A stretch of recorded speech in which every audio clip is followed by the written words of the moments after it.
3 décadas de destierro y desunión, 30 años de duro exilio, extranjero domicilio, qué pena de son que canta.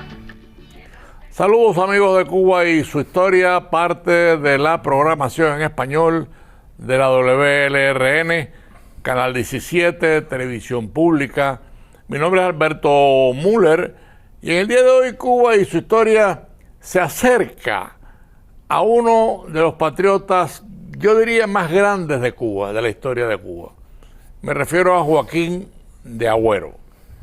Y Agüero, pues, que se repetía el apellido. También casado con una prima, Ana Luisa Agüero.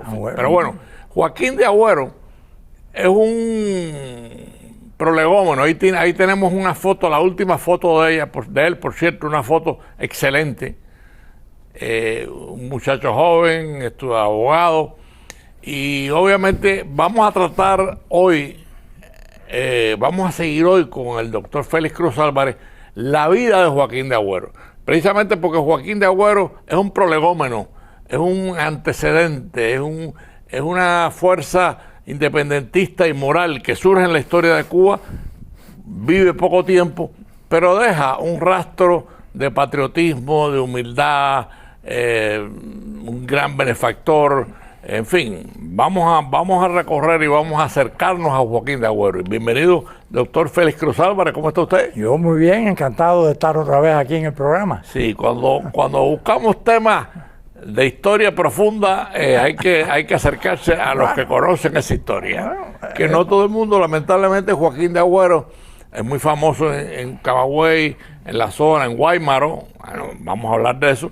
Pero sin embargo, en el resto de Cuba pasa como desapercibido. Eso es como yo pudiera decirte que eso es una especie de rezago de un equivocado regionalismo. Y también considerando las condiciones históricas. Por ejemplo, Camagüey, en el siglo XIX, no podemos pensar ni remotamente en el Camagüey del siglo XX, en Cuba, por ejemplo, estaba dividida en 3 departamentos. Departamento de Occidente, que incluía hasta lo que después fue con la República, parte de la provincia de Las Villas, Santa Clara. Después venía el departamento del centro, que prácticamente era parte de lo que sería Las Villas y todo el territorio del Camagüey, que se decía de Puerto Príncipe, claro, el capital del territorio. Y después venía Oriente, que era el más grande. Entonces Camagüey tenía la cosa de que en aquella época hay que pensar, el ferrocarril en Cuba, en los años del 30, del 40, del 50, del siglo XIX, abarcaba muy poco. Por ejemplo, Habana-Güines. Después se hizo la línea Cárdenas-Júcaro, que la hizo mi tatarabuelo inclusive. Después empezó la línea Santa Clara hasta Ciego de Ávila, de lo que era ya el Camagüey. Y el Camagüey después hacen la línea a la bahía, ¿no? A Nuevita, pero entonces, ahí es donde empieza la cosa. Camagüey eran llanuras. Sí. Eran aquellas llanuras.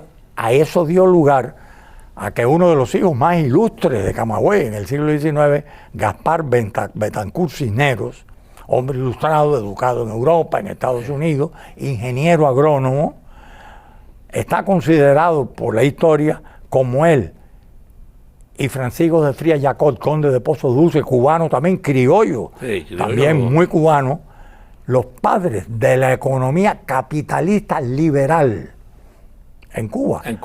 Y tomaron como modelo el sistema agrícola del sur de los Estados Unidos. De ahí que después el lugareño promoviera en Camagüey, viendo la condición geográfica de las extensas llanuras, no creyó que estaba útil, porque ya en el resto de la isla lo que predominaba era el cultivo de azúcar, que lo promovió Arango y Parreño a fines del siglo XVIII, que es el padre del capitalismo concentrado en el monocultivo. Pero ya en el azúcar. Sí, entonces pero bueno, Joaquín de Agüero. Ahí vamos a entrar de dónde sale. Gaspar Betancourt promueve el desarrollo de la ganadería en Camagüey y es el que crea y funda el ferrocarril Puerto Príncipe, o sea, ciudad de Camagüey, puerto de Nuevita, abriendo nuevo. Ahí dio lugar entonces, en ese ambiente que pudiéramos decir cerrado, de gente independentista, porque esas llanuras le daban como un aliento del oeste. Sí, y este ferrocarril inyecta económicamente toda la Que zona. conecta Cuba con fuera, con lugares, y no había que ir hasta Oriente, hasta Santiago, Claro. no llegaba. Pero entonces ahí se fue desarrollando una sociedad muy criolla, porque tenía muy poco contacto con Occidente. Ahí no llegaron los abogados de La Habana, ni tampoco la gente de Muy Oriente. criolla y muy poderosa No, económicamente. eran los primeros quizás grandes capitalistas de Cuba, pero de economía pecuaria. Bueno, ya. Ahora, alrededor de Salvador, de Gaspar Betancourt Cisneros, que tenía ideas anticolonialistas y empezó a propagar las ideas de la separación de España, alrededor de él se fue creando un núcleo de gente joven, en su mayoría abogados y hacendados ricos, que empezaron a desarrollar ideas para preparar la separación de España. Con el transcurso de las circunstancias se crearon movimientos verdaderamente revolucionarios que obligaron al lugareño, a Gaspar Betancourt, a emigrar de Cuba y fundar el periódico La Verdad. Pero ellos asimilaron la separación de España por la vía del anexionismo. Y ahí es donde surge entonces la figura de Joaquín de Agüero, Sí. el más joven, abogado, rico, camagüeyano, de la misma ciudad de Camagüey, Sí. propietario de tierra, de ganado, inclusive propietario de esclavos, que entonces el ambiente en el cual se desarrolla Joaquín de Agüero es un ambiente, tal vez como dice Levi Marrero, la visión de la llanura camagüeyana les llenó de ese aire de libertad. Y entonces ya él muy joven, en 1843, fíjate lo temprano que empieza,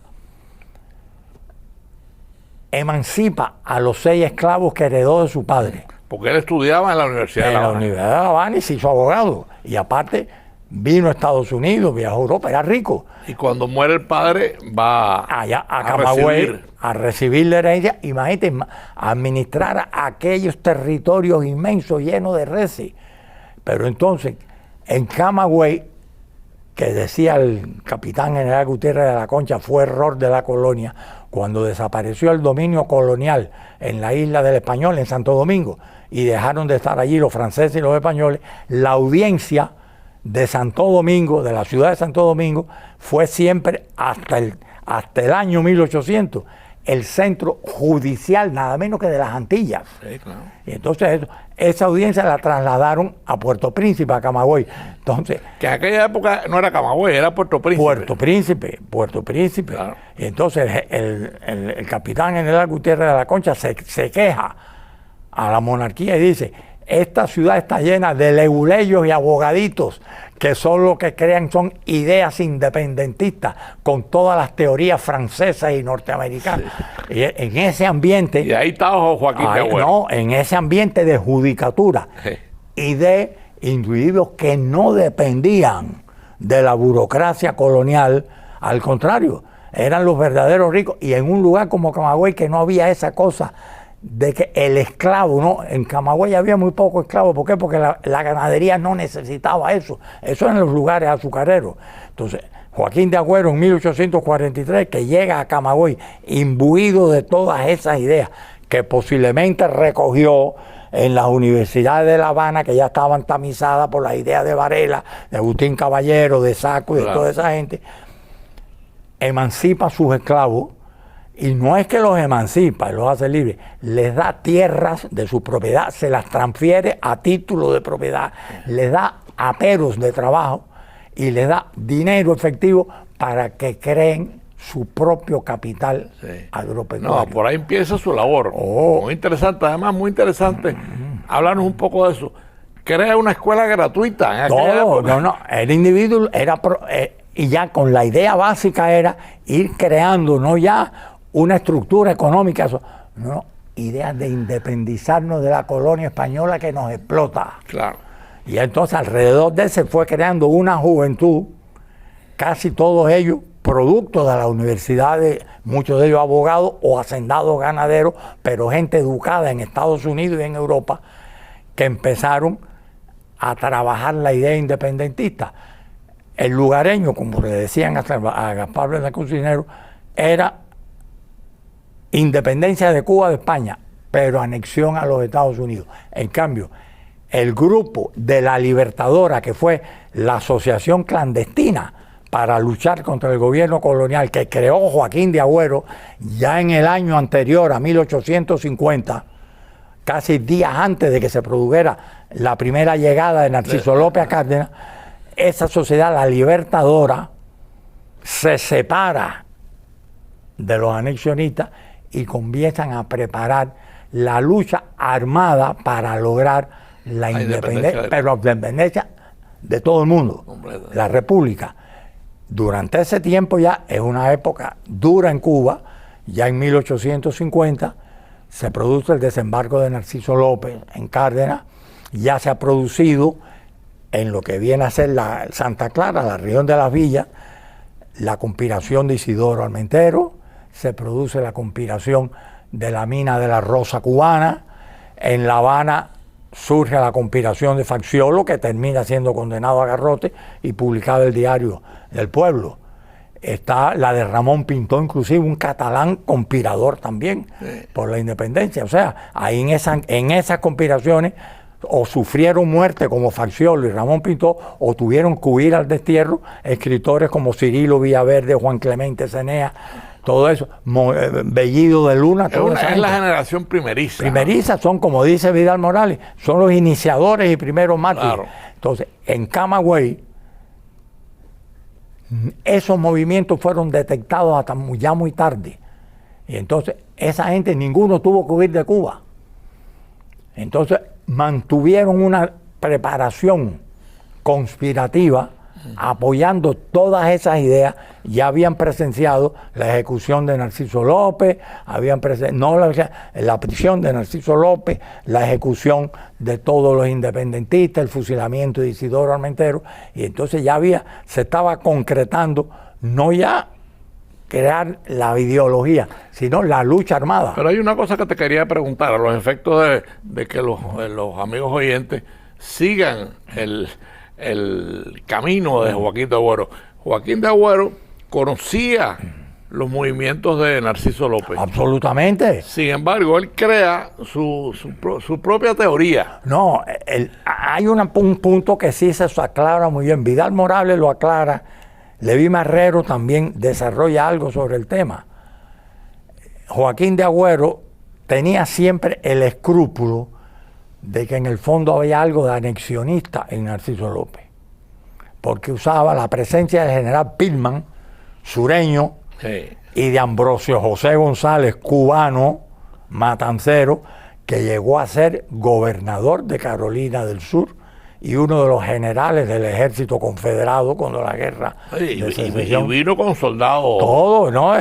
Lo hacían todos, eran más bien soldados norteamericanos. Entonces estaba Joaquín de Agüero todo fue creando un núcleo separatista absolutamente independentista.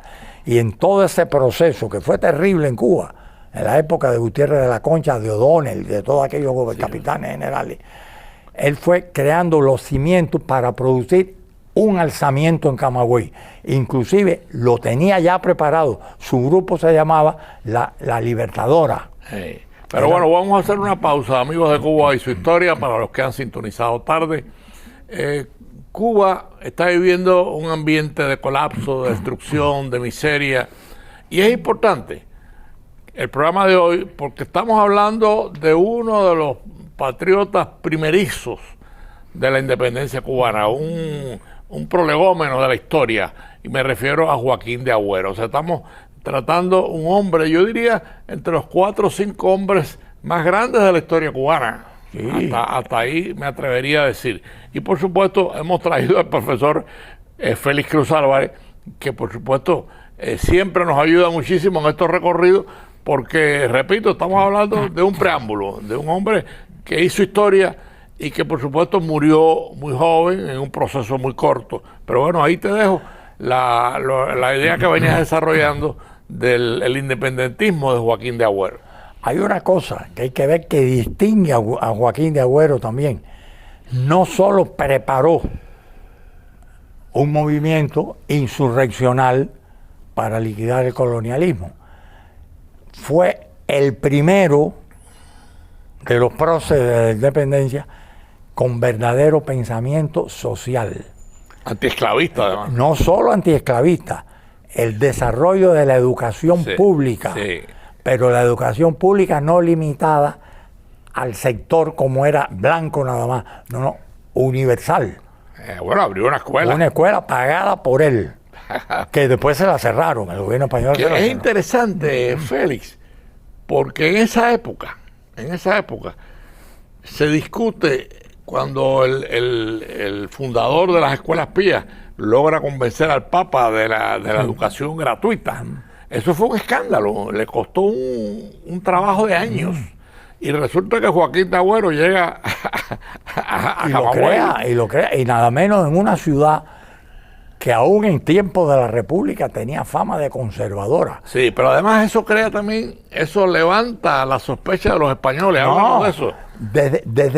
Desde el mismo momento, y eso lo escribe muy bien Leví Marrero, reproduce inclusive el acta de Caballero de Rodas en aquel tiempo, capitán general de Cuba, cuando Joaquín de Agüero en 1843, recién llegado a Camagüey de La Habana, lo primero que hace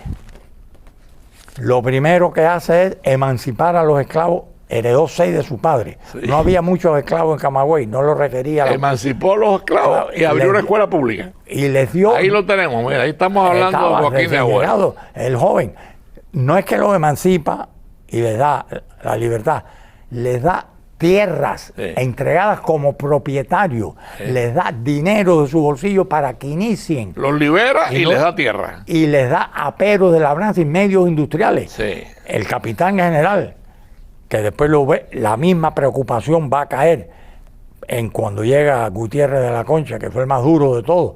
Es decir, las sospechas eran que era una muestra de... ¿Y por qué tiene que irse de Cuba Joaquín de Agüero? Háblanos un poco de eso. Bueno, porque es descubierto y aparte sus ideas fueron consideradas muy peligrosas y ya está, no, desde ese año 1843, que ni siquiera todavía se había producido los movimientos independentistas de Armentero y demás en lo que sería la región de Santa Clara y La Villa. Ya desde el año 43, anterior a la conspiración de la Escalera, ya Joaquín de Agüero es marcado como individuo peligroso por sus ideas y aparte, como decían, rodeado de abogaditos educados en las ideas perniciosas de Francia y de los Estados Unidos. Y ahí lo señalaban. Pero hay una cosa muy curiosa, porque los españoles, él tiene que salir de Cuba por la persecución española. Sin embargo, regresa muy pronto. Háblanos de eso. Regresa porque aprovecha, porque en esos intervalos, cuando él entra a los Estados Unidos, esto no era tierra vacía. Ya aquí estaban los grandes emigrados, allá se había creado la bandera cubana. Emilia Casanova, casada con Cirilo Villaverde, el gran novelista, el autor de Cecilia. Ya había un ambiente patriótico independiente. Estaba Agustín Quintero, estaban los grandes poetas de la emigración, estaba ¿cómo se llama? Miguel Teurbe Tolón, que diseñó la bandera nacional. O sea, estaba en Nueva York la Junta Patriótica Cubana de Cristóbal Madán, estaba Morales Lemus, estaba todo ese ambiente, es más, ambiente de recaudación de fondos y de utilización de recursos militares, inclusive mercenarios militares norteamericanos, como los que fusilaron cuando capturaron a Narciso López, 170. ¿Y cómo se explica su regreso? O sea, ¿por qué él regresa? Tiene que regresar para avivar y mantener entonces, antes que se perdiera, primero, el temor al anexionismo, que no pudiera porque el lugareño había dejado cierta semilla, y segundo, avivar y mantener, continuar lo que él veía que era la única forma de la independencia de Cuba, que era la lucha armada, y empieza a crear una red que se extendió no solo ahí en la ciudad de Camagüey, entre todas aquellas haciendas se fue creando una red conspirativa que fueron preparándose para el alzamiento armado, que inclusive se había preparado para agosto de 1851, pero dadas las circunstancias de que se habían producido ya los desastres de las otras conspiraciones en La Habana, en Santa Clara y demás, se decidió adelantarla para servir de apoyo al desembarco de Narciso López, que ya ellos tenían conocimiento por sus agentes aquí, los contactos que él vino a eso, Estados Unidos, a establecer contacto con la gente que propiciaba las armas, todo el movimiento, los aliados posibles, el reconocimiento americano al movimiento. O sea, no era una cosa de montoneros y guerrilleros. O sea, se puede decir que Joaquín de Agüero está entre el núcleo primerizo de independentistas cubanos. Absoluto. Vidal Morales lo pone. Iniciadores y primeros mártires están Andrés Manuel Sánchez, un Agüero, Francisco de Agüero, tío bisabuelo de este, sí. y después inmediatamente Isidoro Armenterio y Joaquín de Agüero. Claro. Son lo que en la provincia de Camagüey toda la independencia surge de Joaquín de Agüero. Los herederos de Joaquín de Agüero, ¿quiénes son? El Marqués de Santa Lucía, Salvador Cisneros Betancourt, claro. Toda esa gente, patriotas que después fueron miembros de la Asamblea de Guaymaro. Regresa a Cuba, obviamente lo detienen. Háblanos un poco porque ahí viene después que lo quieren matar con el garrote vil y no lo logran, pero lo fusilan. Entonces, cuando él prepara su alzamiento, que iba a ser, te digo, en agosto, lo adelantan en homenaje a Washington, líder de la libertad en América, para el 4 de julio de 1851. Se produce el alzamiento en la sabana de Camagüey, cerca de Camagüey. Un grupo reducido, aparte de Camagüey era muy poco poblado, contra un grupo de aproximadamente 70 hombres, con las armas pocas que podían tener en aquella época. Aquella época era más bien el arma blanca y la escopeta, no había más nada. España movilizó, Gutiérrez de la Concha movilizó 3.000 soldados de caballería e infantería. Y aplastaron la idea. Entonces, imagínate, primero pudieron aplastar eso y pudieron refugiarse en las cuevas de las lomas de Coavín, de cerca de Nuevitas, allá arriba. Fueron delatados por un hacendado españolizante. Y entonces fueron capturados después de un bravo combate, del cual salieron vivos nada más que 4. Agüero, aquí tengo los nombres: Joaquín de Agüero, Fernando de Sayas, José Tomás Betancourt y Miguel Benavides. Sí. Y un negro liberto que fue tomado preso también, pero que ese después... Y lo fusilan a los 4. A ellos entonces primero los van a condenar a muerte en garrote vil. Entonces, el día 12 de agosto de 1851, que es cuando los ejecutan, es el día que Narciso López desembarca en Playitas, su última hazaña en Cuba. Sí, que fue un fracaso. Y fue capturado y de ahí lo matan en garrote. Eso fue en agosto. Narciso López ejecutado en La Habana, en garrote, en 1851. ¿Y por qué no le aplican el garrote vil? Fíjate, cuando los tienen ya presos en Camagüey, y dijeron, no se puede proceder al garrote en plaza pública en Camagüey para evitar la conmoción, porque aparte de eso los agüeros eran muy conocidos. Eran patricios de allí y emparentados por razón, como dice Leví Barrera, una provincia tan cerrada que todas esas 5, 6 o 7 familias multimillonarias estaban emparentadas entre ellas porque no tenían otra relación. Esa gente no tenía conexión con La Habana, eso era camagüeyanos puro. Dice, todos eran parientes, dice, tenían poder, hicieron, dice, en los días que fueron desde la captura a la muerte de ellos, dice, lo que esas familias movilizaron en dinero, en influencias con la nobleza criolla que vivía en Cuba. Y el garrote vil no lo aplican porque... No, fíjate esto, lo van a matar, pero entonces, ¿qué ocurre? Cuando ya los tienen en capilla para el garrote, se encuentran que al verdugo lo han envenenado. No hay verdugo. Entonces, no se sabe, no hay verdugo. Imagínate tú, a esa ahí hora. Viene fusilamiento. Entonces, como iba a ser en esa mañana, los llaman para un lugar que llamaban, aquí viene el nombre, en la sabana de Méndez, una planada cerca de Nuevitas. Cerca de Nuevitas.